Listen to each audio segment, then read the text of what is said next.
been able to finish this spring is a piece of astrology software that we call Jyoti.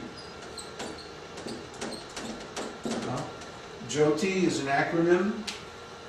It stands for Jyotish Yantra for Ontological Temporal Integration. It's a mouthful, but really what it means is that we're going to write a piece of software that analyzes a chart exactly the way Brihad Parashara Hora Shastra would analyze. It doesn't exist. And I don't know why. It doesn't make any sense to me.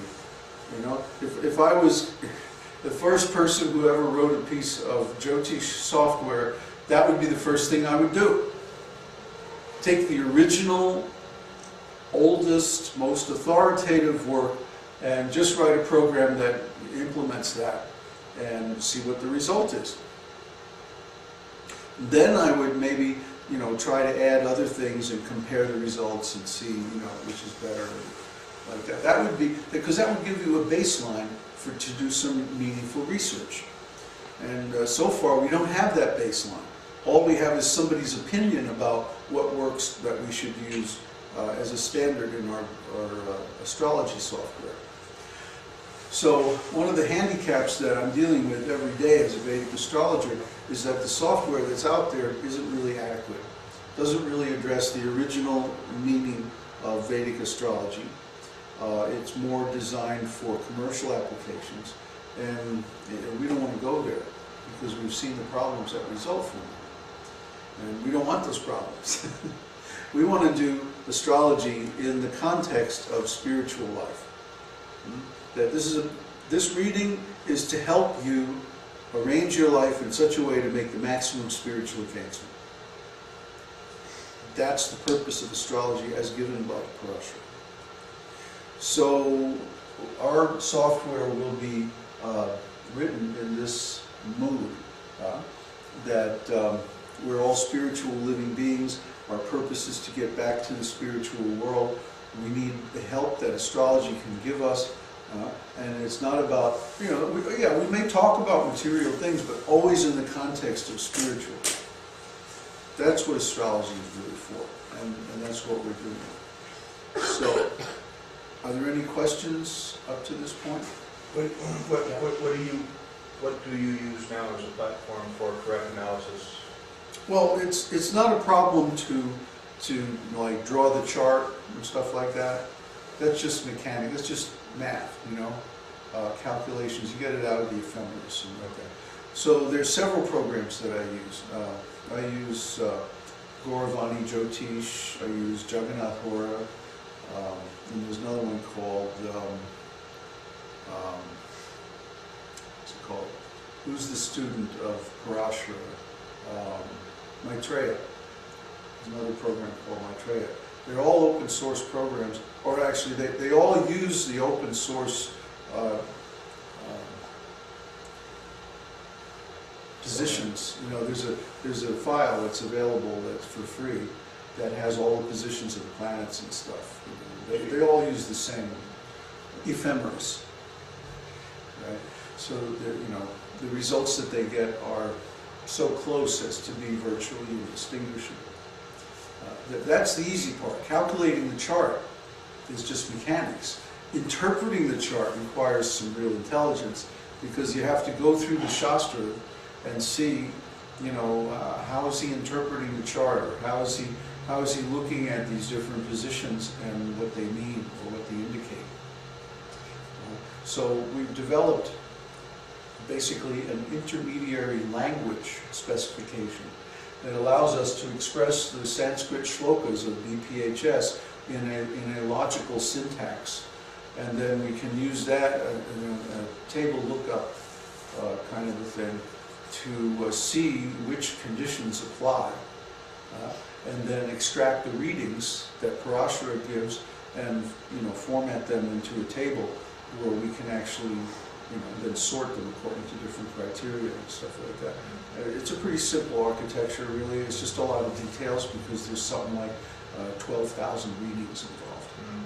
You know, that's not even including the dashas. That's just the basic positions in the chart. Because chart, let's see, you have 7 planets, 12 signs, 12 houses, and then the relationships among them, and then there's something like, I don't know, 49 chapters of BPHS that all they deal with is the birth chart and the meanings of those positions in the birth chart. About 45% of BPHS just deals with that. Then another 40% deals with the dashas. And the dashas are very valuable because they allow you to make predictions based on time. But then there's different exceptions and special cases and remedial measures and all like that, and that comprises the other 10% or so of the work. So basically, you know, the analysis is almost half done. And this is going to be one of my focuses when I get back to Mexico. I'm going to be, you know, trying to finish that, finish the course and finish the design for the software. Somebody else have a question? Tony? Okay. Anybody have a question out there in internet land? Huh? No? Okay, for you. Let's see, what was I going to do next? I forget. Well, I was going to, in my original plan for today, I was thinking it would be nice to actually do a reading and show how a reading is done. But, you know, it's such a nice day, and it's almost 3 o'clock already, that I was thinking it might be better to, you know, to just break for the day and then get together online once I'm back in Mexico and I have the time to like sit down and spend a couple of hours with each of you over the web conferencing system. Because that way I can share my application online and you can see everything that I'm seeing, and then we can talk it over, because part of the purpose of doing this, all these readings, is our ongoing research to look into the spiritual meanings of some of the different indications in the charts, especially something called moksha karaka. What's that? Well, a karaka is an indicator, and moksha means liberation. So some people have, actually about 1% or 2% of people have one of 4 different indications in their chart that they can, not necessarily will, but they can achieve liberation in this lifetime. Oh, really? Yeah, and it's called moksha karaka. Like I said, it's about 1 to 2% of the population has this, but that doesn't mean that they're definitely going to attain it. And we're trying to figure out the factors. This is our specific research that we're doing, is to analyze the factors that determine whether or not they're able to take advantage of this. Now what if they don't have that, even though they do a lot of chanting, they'll never get... Not necessarily, no. This is another thing we found. Consciousness is the most important cause of everything. Right? So even if a person has no moksha karaka in their chart, if they make a very strong determination that they want to achieve enlightenment, they can achieve it. Yeah. They may have to work harder. I see. It's just like somebody who's born, you know, with a big trust fund. You know, it's easier for them to reach retirement. Right. You know, but that doesn't mean you can't do it if you really work hard and you're disciplined and you know you take care of your situation. So you can tell us how hard we need to work to get... Yeah. Yeah, it's one of the indications that lets you know what your spiritual situation is. Yeah. So what we want to do is take a look at the whole chart, you know, and see if a person has moksha karaka, and then find out about how they're looking at things, or what the factors are that are preventing them maybe from taking advantage of that.